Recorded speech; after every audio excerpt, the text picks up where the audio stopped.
Yo. Why the fuck niggas think they got to go report to another nigga about me?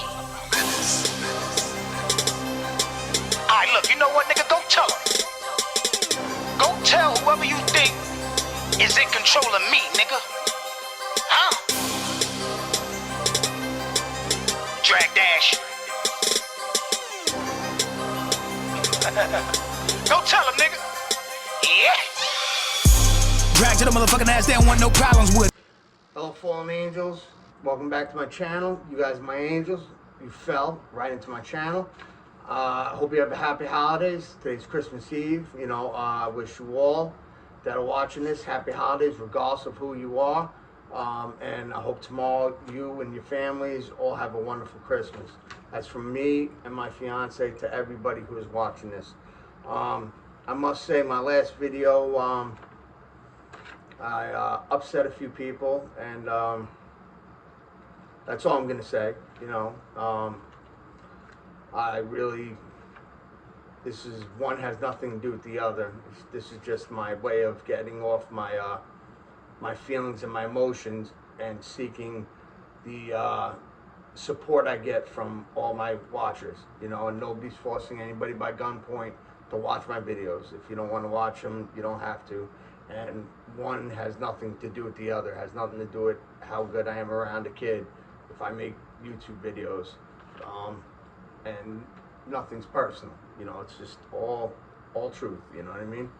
But I'm gonna leave that out for now. You know. But I am gonna talk about stuff that I have handwritten. If they let me speak, which I'm sure they will now, what I'm going to say to the judge as far as for me and Natasha for getting our kid and stuff like that. So, you know, I figured I would let you guys hear it out and let you guys know where we stand with that stuff.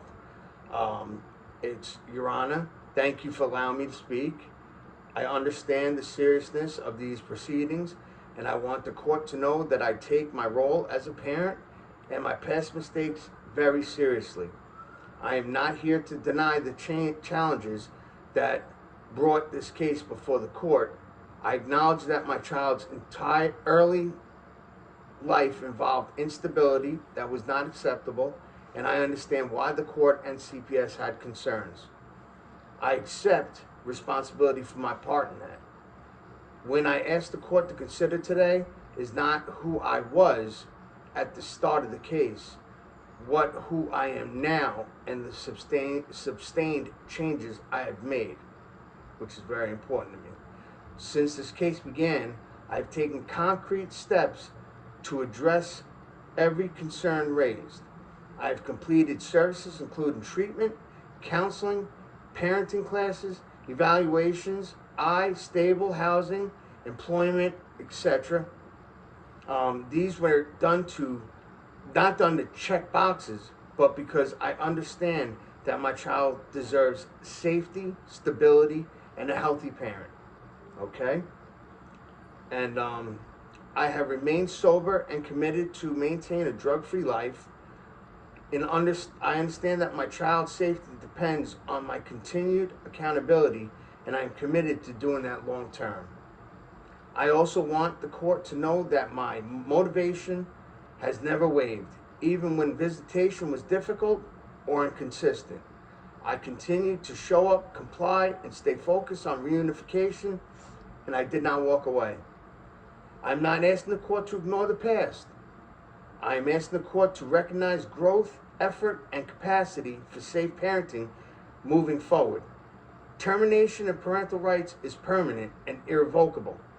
I respectfully ask the court to consider whether termination is truly necessary when I have demonstrated progress, insight, and willingness to continue service and oversight if required. My child deserves the opportunity to know their parent, and I am asking for the chance to continue proving through actions, not words, that I could be safe, stable, and a loving parent. Thank you, Your Honor. That's one. I also have another, and I have rebuttals in case other questions are rebutted against, you know, my statements. Your Honor, thank you for allowing me to speak. I understand that the court must decide whether my parental rights should be permanently terminated. I do not take that lightly. I want to be very clear.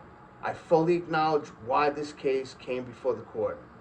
I understand that at the beginning of the case, there were serious concerns that I accept responsibility for my part in that. What I respectfully ask the court to focus on today is whether termination is necessary now, given the sustained and verified changes that have taken place. Both my child's mother and I have maintained over 500 consecutive days of sobriety. This is not recent or temporary progress. It is long-term, consistent, and supported by services and evaluations. We have completed parenting classes together because we understand that parenting is shared responsibility. We also completed anger management voluntarily, even though it was not required, because we wanted to address every possible concern before it could affect our child. We completed our diagnostic and outpatient evaluations, and we were found to not need ongoing substance abuse treatment at this time, provided we continue our positive supports and mental health appointments, which we have and do and continue will. We are fully compliant with those recommendations. We are currently able to safely house our child at the family shelter where we reside, because they have a house where you can have your child, and we are immediately allowed there. The environment is structured, supervised, and appropriate, and we are prepared to follow any additional oversight or conditions the court believes are necessary. Every service we completed was done for our son's safety and well-being, and also to ensure that we are healthy, accountable parents long-term. These changes were not done for the court alone. They reflect real growth. Termination of parental rights is permanent. Once done, there is no opportunity for a parent to continue proving themselves, no matter how much progress is made. I respectfully submit that the stuff we have already demonstrated insight, responsibility, and capacity for safe parenting. I am not asking the court to ignore the past. I am asking the court to recognize the present and the future.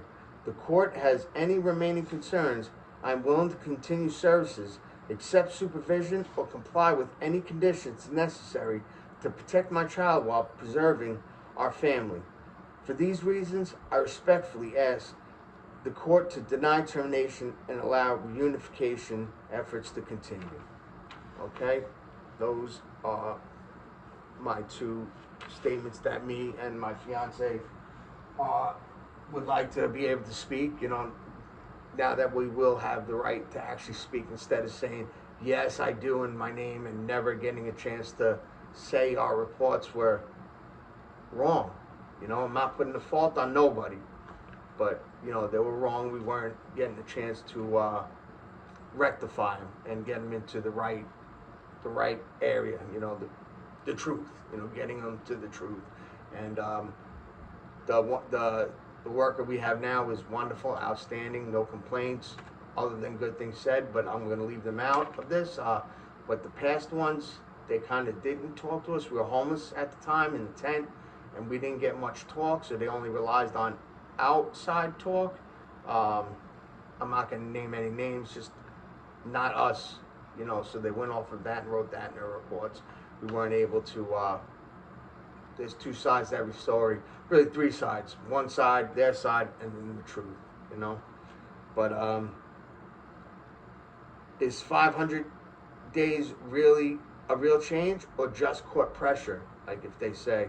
And I was going to write, because this change is supported by time, behavior, and professional evaluation, we have sustained over 500 days sobriety, completed all recommended services, and we were assessed as not needing further treatment at this time.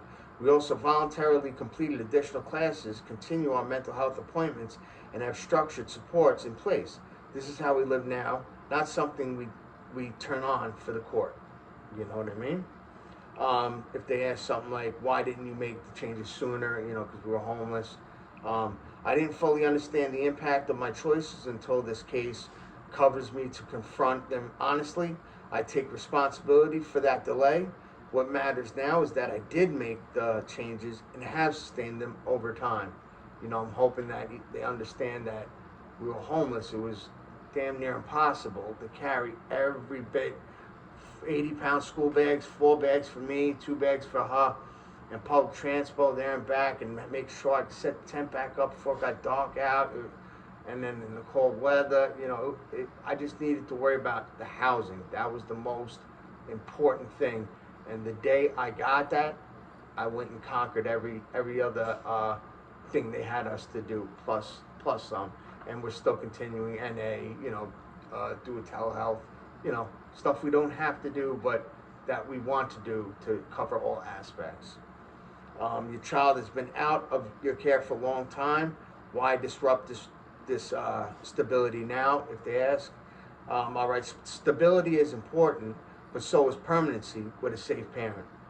The purpose of reunification is to allow parents who can change the opportunity to do so. The evidence shows we are safe now, stable, and prepared to continue transitioning our child in a way that protects emotional well-being. And if they say, what if you relapse and stuff like that? Relapse prevention is part of my daily life. I support continued mental health care and accountability in place. If I ever feel at risk, I would immediately seek help rather than allow my child to be exposed to harm. My child's safety comes first, you know? And if they ask something like, you're living in a family shelter, how is that appropriate for a child? You know, if they say something like that. The family shelter provides a structured, supervised, and safe environment. Many families successfully reunify while residing in similar placements. We are compliant with all the rules. We continue to work forward toward permanent housing while ensuring our child's summer safety and needs are met. You know, why did you do anger management if it wasn't ordered? You know, if that question is asked of us, which is a possibility. And it's because we wanted to proactively address any issues that could impact our parenting. We didn't want to wait for problems to occur. We wanted to prevent them. And I hope they take that into consideration and really see the change just from that alone, that statement alone. How do we know this isn't just for the court? Like, how do we know you're not just putting this all on just for the court and then going back to the original cells or whatnot? And because the changes continued even when no new requirements were added. We maintained sobriety, attended appointments, and complied consistently over time. Our evaluations confirm stability, not temporary compliance. You know, I hope they could see that and do their due diligence. And what would you do different if we reunificated? And I would say I would continue the same structure that helped us succeed: appointments, communication, accountability, and asking for help early instead of waiting until the problems grow. And why is termination not in the child's best interest, if that's asked? Because termination is meant for situations where parents cannot or will not change. The evidence here shows sustained changed insight and the ability to parent safely with continued support. Permanently serving the parent-child relationship is not necessary is not necessary to protect the child. Why do you say to concern about past drug exposure? What do you say? Not why, what? Those concerns are exactly why we changed our lives. It was really me, but you know, the drug exposure, but me, but us as a family. Past does not reflect our current reality. You know, we have demonstrated sobriety, compliance, and safe decisions, making over extended period. You know, so that's what I have written up for myself. You know, and her, and hopefully I get to speak our right. You know, to speak. And there's a lot more that's going on.